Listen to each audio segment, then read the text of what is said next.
Aujourd'hui, on va voir comment je suis passé de 10 000 à 200 000 euros en 3 mois. Donc, on va revenir un peu sur toutes les méthodes que j'ai utilisées et on va essayer tout simplement d'en faire une vidéo ultra pédagogique sur ma façon de trader. Alors, prêt? C'est parti!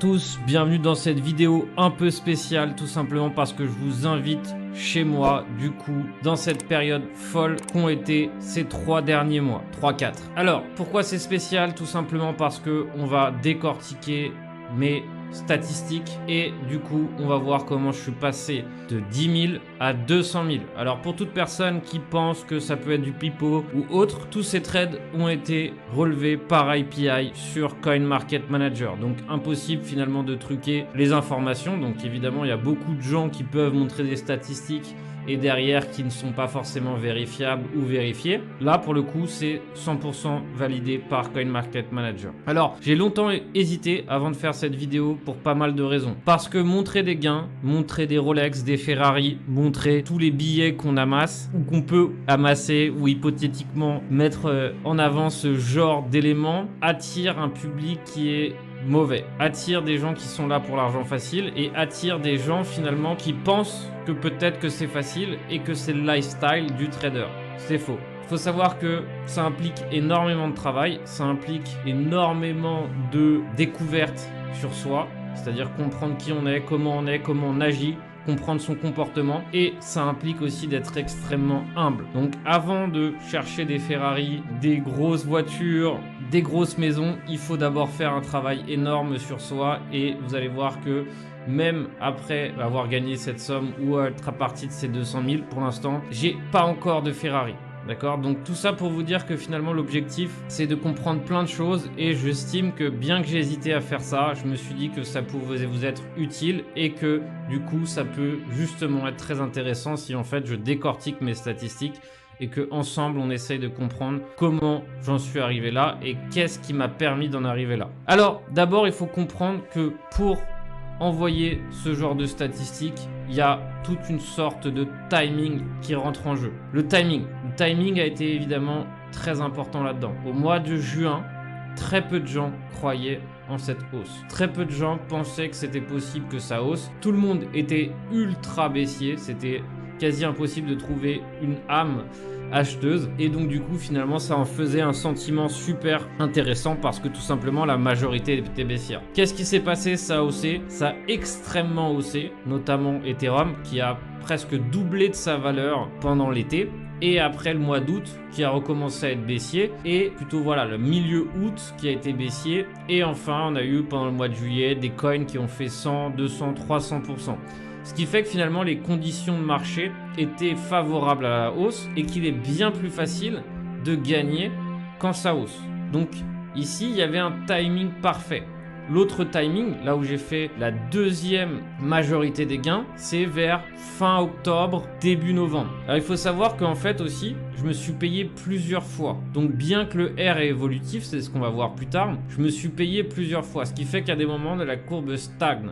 Mais vous voyez que en fait, la majorité de la courbe, la majorité de l'argent, je l'ai fait entre juin et fin juillet. Où vous voyez qu'ici, j'ai eu une conso qui s'est faite sous les 100K et on a breaké les 100K. Mais vraiment, vous voyez que la majorité de l'amplitude de la courbe s'est faite ici. Quand on voit une courbe pareille, on voit aussi finalement la régularité des gains et des pertes, ce qui est très bon signe. Vous voyez aussi finalement des périodes de conso, des périodes de drawdown, mais dans l'ensemble, c'est plutôt très raisonnablement en hausse. Donc, ça revient à un autre élément qui est essentiel, qui est la gestion de risque. Il faut savoir que peu importe ce que vous faites en trading, tant qu'il n'y a pas une gestion de risque, tant qu'il n'y a pas un respect dans sa gestion de risque, ça ne marchera pas. J'ai cramé des centaines de comptes pour la simple bonne raison que j'ai pas respecté mon risque à la lettre. C'est-à-dire que finalement, soit je sortais mon stop loss, je l'enlevais, soit voilà, je prenais des positions trop grosses, du coup je voulais pas respecter, je me faisais liquider. Mais il y avait la méthode, c'est-à-dire que petit à petit, je commençais à acquérir finalement des méthodes pour savoir quand rentrer, quand sortir. Sauf que Si derrière on respecte pas de gestion de risque, c'est mort. C'est-à-dire que finalement on se fera liquider. Mais qu'est-ce qui change par rapport au premier cas de figure? C'est que en fait on sait quoi faire, on commence à apprendre quoi faire. Sauf que si on n'a pas de gestion de risque, eh bien à la fin on se crame. Et c'est la majorité des fois ce qui se passe. On cherche à trader, on cherche à apprendre à trader, on cherche par exemple à utiliser les méthodes que j'enseigne. Sauf que si derrière on n'applique pas une gestion de risque appropriée, eh bien on tombe dans le même schéma de liquidation et on stagne. Soit on stagne, soit on abandonne. Alors, il y a une question aussi qui me vient à l'esprit, c'est que j'ai déjà entendu par des éléments néfastes sur internet, il y en a plein. Captain, tu gagnes 200 000 € en 3 mois, pourquoi tu fais des formations? Alors ça c'est évidemment une des remarques la plus stupide que j'ai pu entendre. Tout simplement, pourquoi? Parce que rien n'empêche l'autre. Je peux très bien gagner 200 000 € en 3 mois en tradant et faire des formations. C'est vraiment stupide de penser que finalement on fait des formations, alors c'est pour ça qu'on est nul, c'est faux. C'est vrai qu'il y a énormément de personnes qui sont des scammers, qui vendent de la merde et qui derrière font énormément d'argent en vendant de la merde. Mais ça n'empêche pas qu'il peut y avoir des acteurs propres, de confiance, qui prouvent leur méthode, qui prouvent leurs résultats, qui peuvent faire des formations. C'est ça qui est très important. Alors certes, malheureusement, c'est une minorité de gens qui sont capables de montrer leurs résultats, qui sont capables de montrer que leur méthode marche, avec tout simplement des preuves à l'appui. Ça c'est sûr que c'est rare. Mais ça n'empêche pas d'exister. Et il y a un autre facteur qui est important. Captain, pourquoi tu fais des vidéos? Il faut savoir que finalement, depuis que j'ai démarré la création de contenu vidéo, tous mes threads, tous mes tutoriels qu'il y a sur le site, toutes mes formations, tous mes webinaires, j'ai quadruplé, voire dupliqué mes connaissances. C'est-à-dire que finalement, le fait d'expliquer, de synthétiser, de démontrer ce que je fais, ça m'a permis de progresser de façon extrêmement rapide. Je me remets tout le temps en question. Pourquoi? Parce que finalement, j'en suis obligé. Vu que derrière, je fais des analyses tous les jours, vu que derrière, je dois montrer mes résultats, vu que derrière, finalement, je me dois d'être performant, ça fait que derrière, je me remets en question constamment et du coup, je progresse à vitesse grand V. Donc, pour moi, c'est un plaisir de faire des vidéos. Pour moi, c'est un plaisir de faire des formations, des webinaires parce qu'à chaque fois, je prends en skills. Donc, voilà pourquoi je fais des vidéos. Autre chose, pourquoi je fais des vidéos aussi? Parce que tout simplement, il y a quelques années, j'avais presque aucun objectif dans la vie. J'arrivais pas à trouver un travail qui me plaisait, j'arrivais pas à rentrer dans une case, je galérais, j'ai connu les pétards, la drogue, bref, j'avais presque pas de but dans la vie. Et ma rencontre avec le trading a fait que derrière, je suis devenu quelqu'un d'autre, un autre homme. Je suis devenu quelqu'un de curieux, qui aime lire, qui aime apprendre. Alors évidemment, je ne pense pas être devenu comme ça du jour au lendemain. Je pense qu'il y avait en moi ces racines de vouloir apprendre. Mais jusqu'à là, aucune autre science, aucune autre activité m'avait permis de révéler ces traits. Et donc, quand je fais des vidéos, si je montre tout ça, si je m'expose face au public, c'est pour aussi peut-être aider à d'autres à aussi trouver leur talent. Et peut-être que ce talent, peut-être que leur implication dans la vie sera liée au trading. Alors, il faut comprendre que le trading, c'est comme du sport. C'est-à-dire que c'est comme un sportif. Un sportif qui gagne sa vie en faisant du sport, c'est parce que c'est le meilleur. D'accord? Ou c'est dans les meilleurs. Les autres en font un hobby. Donc en fait, ce qui va différencier vous des autres, c'est parce que vous aurez été capable d'aller plus loin. Vous aurez été capable de vous dépasser. C'est ça qui va faire la différence. Et moi, personnellement, quand j'ai commencé à découvrir le trading et quand je me suis dit, voilà, ça peut être quelque chose sur lequel j'ai envie d'exceller et je vais tout faire pour. Et ben, je me suis sacrifié. Donc c'est sûr que vous voyez ces gains ici de 200 000, mais ça m'a pris quelques années avant d'y arriver. Et ça m'a pris beaucoup d'erreurs. Alors, pour certains, il faut savoir que quand même, je mâche le travail. Pourquoi? Parce que je synthétise tout ce que je fais dans du contenu, que ça soit webinaire, que ça soit gratuit, que ça soit à mes élèves, etc. Donc, à la rigueur, je vous fais gagner un peu de temps. Donc, maintenant, quel est l'autre élément qui fait que je réussis ce type de résultat? C'est la stratégie de point d'entrée. Il faut savoir que toutes mes stratégies ou la majorité de mes entrées se font sur des réactions, d'accord?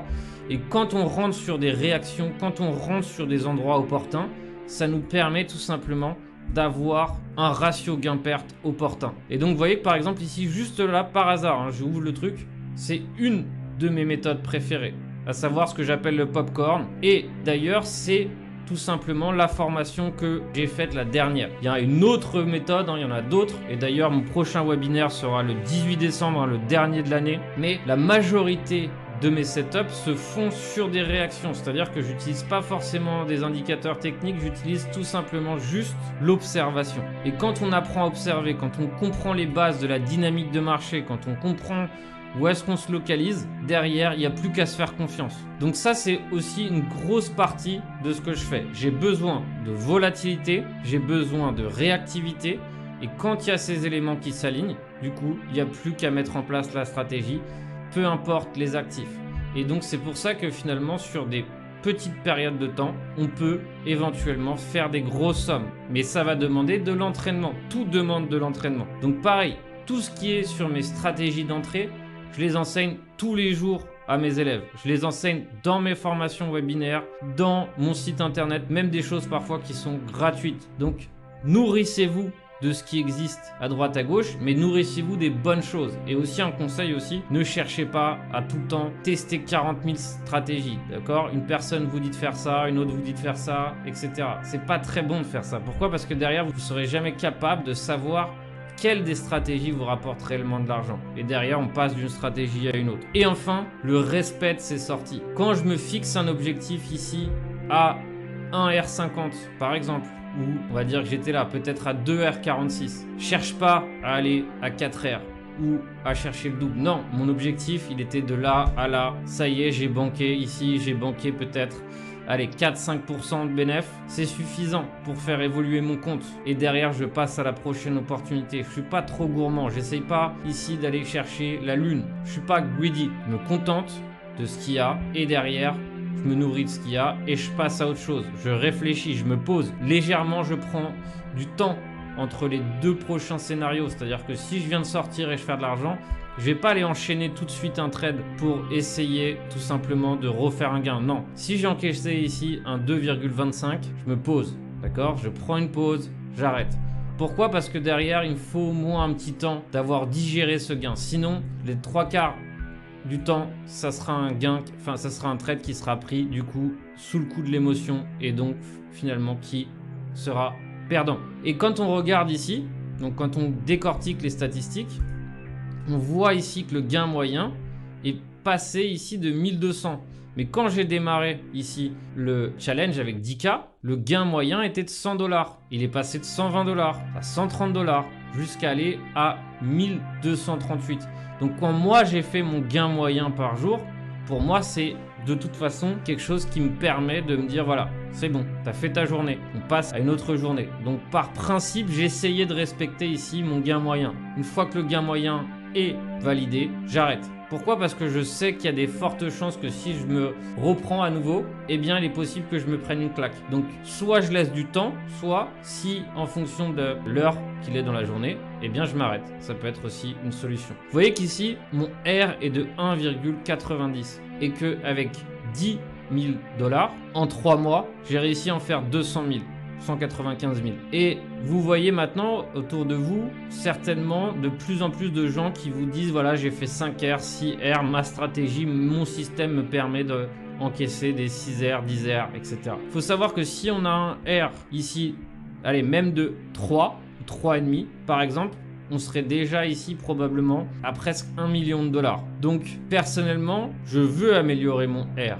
Mais déjà un 2R avec un win rate ici de quasi 62%, c'est déjà énorme. Donc si vous allez chercher bien au-delà, eh bien c'est ce qui peut derrière vous faire perdre. Personnellement, dans ma méthode, je m'autorise un stop loss plutôt large. Je cherche pas ici, voilà, les trucs qui tournent autour sur le web, voilà, j'ai fait...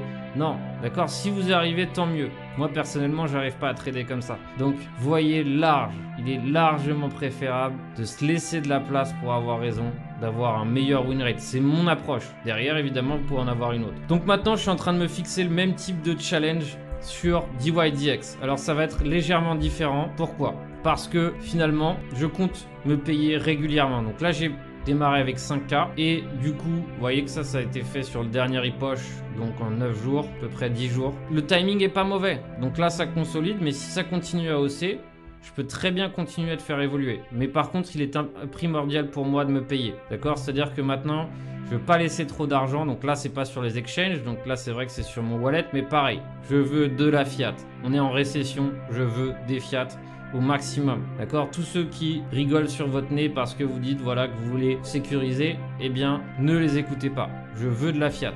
Derrière, je suis aussi sur Bybit. D'accord? Il faut savoir que maintenant, une partie de mon trading, je le mets en place sur Bybit. D'ailleurs, j'en profite pour dire que les affiliés Bybit auront droit à un airdrop. C'est-à-dire que je ferai un tirage au sort chaque mois sur Bybit en fonction des gains que j'ai faits et en fonction du nombre de traders actifs. Il y aura un airdrop. Donc si vous êtes affilié Bybit et que vous êtes actif, n'hésitez pas évidemment à nous écrire dans le Discord tout simplement pour qu'on puisse vous identifier et savoir si vous êtes tiré au sort un mois. Si vous n'avez pas encore de compte Bybit, évidemment, c'est le moment. Encore une fois, règle de rappel, attention aux exchanges. Je pense que pour l'instant, après ce qui s'est passé sur FTX, aucun exchange n'est complètement blanc du collier. Donc, il peut se repasser ce type de souci à n'importe quel moment.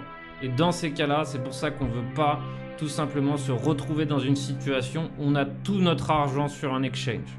Très important.